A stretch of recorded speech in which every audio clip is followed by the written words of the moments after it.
Milli qəhrəman Hökümət Əliyevanı təhqir edən qadın həbs olunub. Konkret, Azmodern ASA istinadla məlumat verir ki, keçən həftə Həsənova adlı qadın sosial şəbəkə hesabında Aktau yaxınlığında Azərbaycana məxsus təyyarənin qəzaya uğraması nəticəsində həlak olan Hökümət Əliyevanın ünvanına təhqiramiz sözlər yazıb. Qadının sözləri ictimaiyyət arasında kəskin narazılığa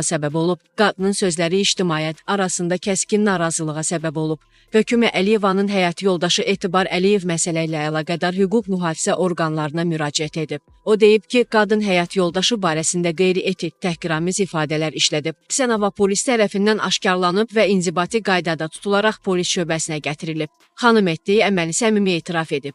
O, İnzibati Xətalar Məcəlləsinin 388-1-1-1-ci maddəsi ilə nəzərdə tutulan inzibati xətanı törətməkdə təqsirli bilinib və bir gün həbs qərarı verilib. Qeyd edək ki, Azala məxsus Bakı-Qrozna aviareysini həyata keçirən sərnişin təyyarəsi dekabrın 25-də Qazaxıstanın Aktau şəhəri yaxınlığında qəzaya uğrayıb. Təyyarənin göyərtəsindəki 67 nəfərdən 38-i həlak olub, 29-u sağ qalıb. Təyyarə Rusiyanın Qrozna üzərindəki hava məkanında baş verən fiziki və texniki xarici müdaxilə nəticəsində qəzaya uğrayıb. Prezident İlham Əliyevin sərəncamı ilə 29 dekabr 2024-cü il tarixli sərəncamı ilə Hökümət Əliyeva qəza vaxtı xidməti vəzifələrinin yerinə yetirilməsində, sərnişinlərin həyatının xilas edilməsində yüksək peşəkarlıq, şücaət və fədakarlıq göstərdiyinə görə Azərbaycan Respublikasının milli qəhrəmanı adına layiq görülüb.